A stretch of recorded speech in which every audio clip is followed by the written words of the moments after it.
भूतिया हवेली का रहस्य। गांव के बाहर एक पुरानी हवेली थी जिसे लोग भूतिया हवेली कहते थे। कई सालों से उस हवेली में कोई नहीं गया था क्योंकि लोगों का कहना था कि वहां रात में अजीब अजीब आवाजें आती हैं। एक दिन 3 दोस्तों रोहित, विक्रम और सुमन ने साहस करके उस हवेली के रहस्य को जानने की ठानी।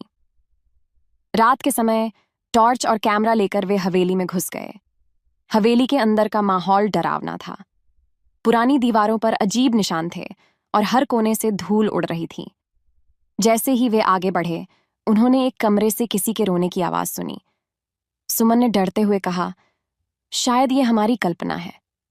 लेकिन रोहित ने आगे बढ़कर दरवाजा खोला। अंदर एक टूटी हुई कुर्सी और पुरानी गुड़िया पड़ी थी।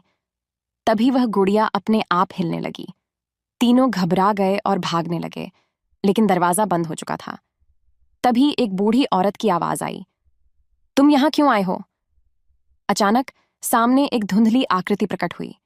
वह एक बूढ़ी औरत थी जिसके हाथों में वही गुड़िया थी। उसने कहा, यह मेरी हवेली है। जिसने भी इसे छोड़ने की कोशिश की वह वापस नहीं गया। तीनों चीखते हुए एक खिड़की से कूदकर किसी तरह बाहर भागे। बाहर आते ही हवेली फिर से शांत हो गई, जैसे कुछ हुआ ही न हो। उसके बाद उन तीनों ने कसम खाई कि वे कभी दोबारा उस हवेली का नाम भी नहीं लेंगे। संदेश, कुछ रहस्य रहस्य ही रहने चाहिए। Like, share, subscribe. Thanks for watching.